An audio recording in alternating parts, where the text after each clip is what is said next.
ప్రపంచ మత్స్యకారుల దినోత్సవం, అదేవిధంగా తెలంగాణ ముదిరాజు మహాసభ ఆవిర్భావ దినోత్సవం.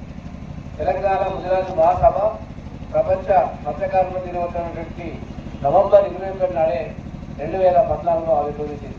దాదాపుగా ఇప్పటికీ తెలంగాణ ముదిరాజు మహాసభ ఆవిర్భవించి 10 సంవత్సరాలు పూర్తవుతున్న సందర్భంగా మరి తెలంగాణ ముదిరాజు మహాసభ దశాబ్ది ఉత్సవాలతో పాటు మరి మత్స్యకారుల దినోత్సవం కూడా జరుపుకోవాలని చెప్పి తెలంగాణ ముదిరాజు మహాసభ పిలిపించిన నేపథ్యంలో ఈరోజు సర్వగిరి మండల కేంద్రంలో ఇంత అత్యంత వైభవంగా అన్ని గ్రామ శాఖ మత్స్యశాఖ అధ్యక్షులు మరియు జిల్లా అధ్యక్షులు పెద్దలు మరి మత్స్యశాఖ ముదిరాజు మహాసభ జిల్లా అధ్యక్షులు కొండ ముగే గారు, అదేవిధంగా ముఖ్యంగా ఎన్ఆర్ఐ రాష్ట్ర విభాగం కన్వీనర్ రాజ్కుమార్ గారు, అదేవిధంగా ప్రధాన కార్యదర్శి సారంగం గారు, మరి మత్స్య కన్వీనర్ ఏర్పడినప్పటి నుంచిగా నిర్విరామంగా కృషి చేస్తూ మరి యొక్క పండుగ ముదిరాజు యొక్క జెండాను ఒక ఎజెండాగా మరి గుండెలు కట్టుకొని కార్యక్రమం నిర్వహించాలని నేపథ్యంలో ఇంత గొప్పగా చేసినటువంటి పర్వతగిరి ముదిరాజు బంధువులందరూ కూడా మండల ముదిరాజు బంధువులందరూ పేర్కొన్న ధన్యవాదాలు చెప్తూ ముఖ్యంగా ఈరోజు మరి మేము ఒకటే ప్రధానమైన డిమాండ్ మరి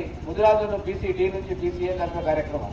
మరి గతంలో మరి గౌరవ స్వర్గీయ రాజశేఖర రెడ్డి గారు ఉన్నప్పుడు మరి జీవో 15 ద్వారా ముదిరాజులను బీసీ నుంచి బీసీఏకు కలిపి మరి అది మాకు అందరికీ ద్రాక్ష పడగాలని మిగిలిపోయింది. కాబట్టి తప్పకుండా మరి గత ప్రభుత్వం కూడా విన్నవించడం, గత ప్రభుత్వం కూడా మరి బీసీ కమిషన్ వేయడంలో కాలయాపన చేసి మరి అంతలో ఆ ప్రభుత్వం చూడడం జరిగింది. మరి ఇప్పుడు వచ్చినటువంటి రేవంత్ రెడ్డి గారి ప్రభుత్వం, గౌరవ ముఖ్యమంత్రి గారు మరి వారు పలు బహిరంగ సభల లోపల మరి ముదిరాజులను ఖచ్చితంగా బీసీ నుంచి బీసీఏ చేస్తారని చెప్పి వారు బహిరంగంగా చెప్పడం జరిగింది. అంతేకాదు మరి వారి పాదయాత్రలో కూడా మరి వారు పలు సందర్భాల్లో పాదయాత్ర చేసినప్పుడు మరి ప్రభుత్వం రాకముందు వారు పాదయాత్ర చేసినప్పుడు కూడా మరి వాళ్ళకి అడిగారు మా ముదిరాజు మా సమస్యల పట్ల ఉద్యమించడం జరిగింది. మరి వారు దానికి అనుగుణంగానే మరి ప్రభుత్వం ఎన్నికల ముందు వారు కామారెడ్డి డిక్లరేషన్ వాళ్ళ మేనిఫెస్టోలో అభయహస్తంలో మరి తప్పకుండా ముదిరాజులను బీసీ నుంచి బీసీఏ కలుపుతామని చెప్పి వారు హామీ ఇవ్వడం కూడా జరిగింది. దాని అనుగుణంగానే మరి ఈరోజు వారి ప్రభుత్వం కూడా మరి ఏర్పడింది. వారి ప్రభుత్వానికి ప్రత్యక్షంగా మరి వారు పనిచేస్తే పరోక్షంగా ఎంతో మంది ముదిరాజుల ప్రభుత్వం రావడంలో కీలక పాత్ర పోషించారు. ఎందుకంటే గత ప్రభుత్వం మాకు ఒక ఎమ్మెల్యే సీట్ ఇవ్వనందున ఆ ప్రభుత్వం మమ్మల్ని విస్మరించిందనే ఉద్దేశంతో మరి రాష్ట్ర వ్యాప్తంగా కూడా ముదిరాజులు పరోక్షంగా ఎంతో మంది ప్రభుత్వం ఏర్పాటులో కీలక పాత్ర పోషించారు.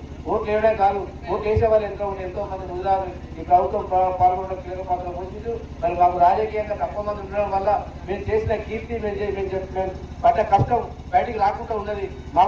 మా జనాభా ప్రతిపాదికన మాకు రావాల్సిన పాట ఏ రాజకీయ పార్టీ కూడా ఇప్పటి వరకు మాకు ఇవ్వలేదు. కాబట్టి తప్పకుండా రానున్న రోజుల్లో ముదిరాజుల యొక్క ఎజెండాగా పనిచేస్తాం.